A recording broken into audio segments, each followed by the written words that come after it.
দীর্ঘদিন ধরেই pay scale নিয়ে চলছে জল্পনা কল্পনা, তবে তা নির্বাচনের আগেই আলোর মুখ দেখবে কিনা তা নিশ্চিত করতে পারেননি অর্থ উপদেষ্টা সালেউদ্দিন আহমেদ। কমিশনের রিপোর্টটা আমি আশা করছি যদি কমিশনের বিষয়ে কালকে পরশু কথা হবে, এটা 21 জন মেম্বার তারা সবকিছু বিচার বিবেচনা করে সেটার সাথে সাথে আবার ইস্যুটা আসবে।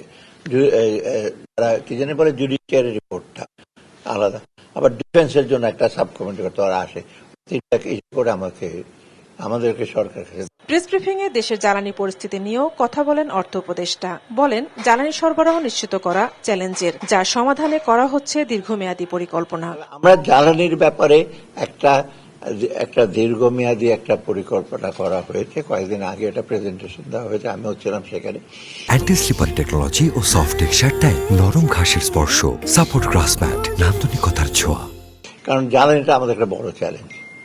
জ্বালানি যদি আমরা ইনশিওর না করতে পারি, লোকাল প্রোডাকশনরা জ্বালানির দুইটা দিক আছে, পাওয়ার এবং এনার্জি, তাই না? একটা ইলেকট্রিসিটি, আরেকটা হলো ওই দুইটা দিক একটা কম্প্রিহেন্সিভ ইস্যু করা হয়েছে।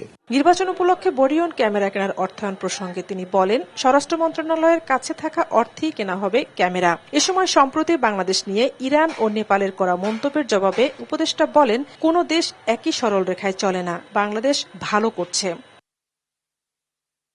বৈঠকে সয়াবিন তেল, সার, বরিশালের প্রত্যন্ত অঞ্চলে একটি সেতু নির্মাণের পাশাপাশি বিদেশে পাঠানোর জন্য প্রশিক্ষণের মাধ্যমে 60,000 চালক প্রস্তুতের প্রস্তাবে অনুমোদন দেয়া হয়। এনশিওর করতে বলছে ট্রেনিংটা যদি কোয়ালিটি হয়। ঝর্ণা রায়, দেশ টিভি, ঢাকা।